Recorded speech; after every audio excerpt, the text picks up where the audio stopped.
Hello, we're at the community garden on the 31st of August.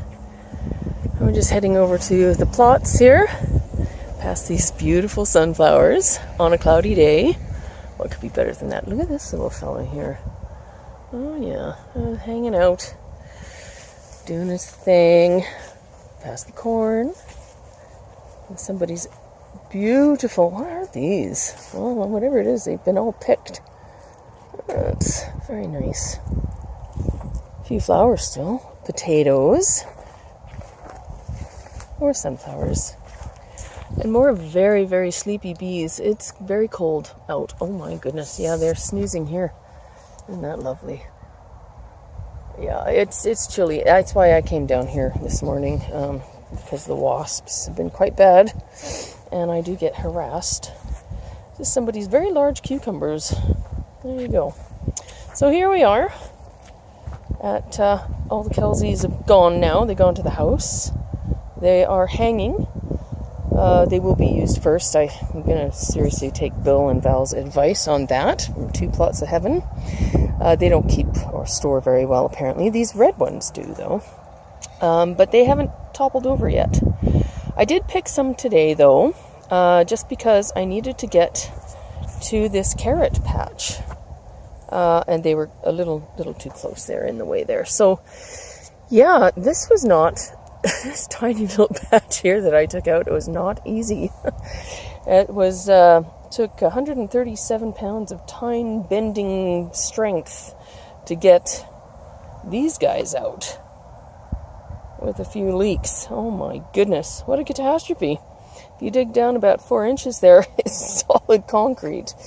And, yeah, that took a long time. Carrots are pretty nice, though.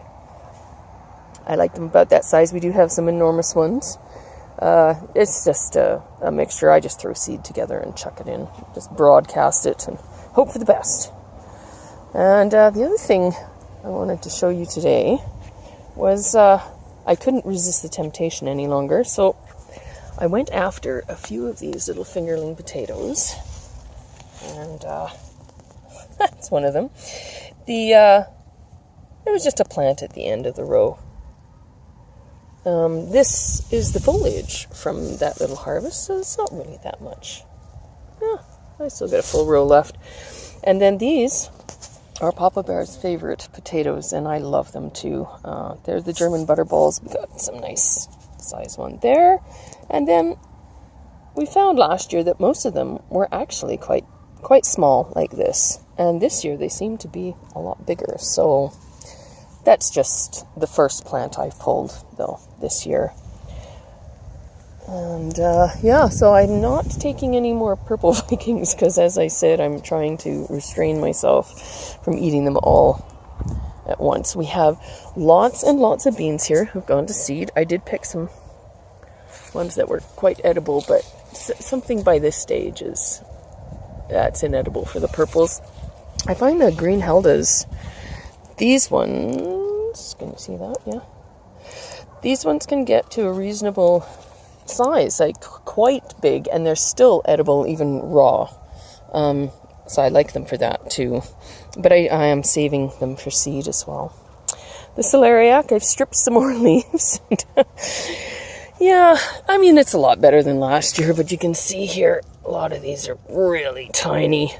I didn't get very many big ones. But, you know, once we dig them out, they might be a little more swollen under the soil.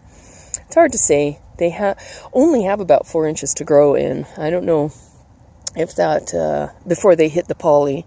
And I don't know if that's the reason that they're so small, or maybe they're too close together. But I look forward to getting the few that are big out of here.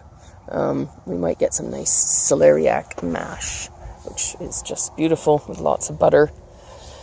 And that's really all I've been at today. I'm going to leave the cabbages for a little while longer. These are the big ones here, January Kings, so we don't need to worry about those. I still have a bunch of that Brunswick I pulled, so half of that and a quarter of one of these Integros in the fridge at home. So I don't know. I don't see any danger of these guys busting out. Yeah, and there's the fingerlings. They still have a way to go. They're quite small, but I was happy with that that one nice one anyway. So, yeah, and the pumpkin patch is looking pretty sad. We haven't had frost here, but I do see some of my neighbors. This fellow over there has put on some frost protection. It would probably be a wise thing to do, but I don't think I have anything I really need to protect. I might pull some of these beets today, take them home. I'm down to one single beetroot in the house. And the seed, yeah. I don't know when I should be harvesting this. Maybe let it dry at home. I'm not sure. Maybe I'll look into it. There's a good Seed Savers book I have at home, so I'll do that. But that's it pretty much. That's the state of play here in the garden. The dill is going to seed, which is great because I can't find any dill seed in the supermarkets for pickles and stuff like that, so I've got plenty here. Anyway, thanks for joining me, and have a wonderful day. Bye-bye.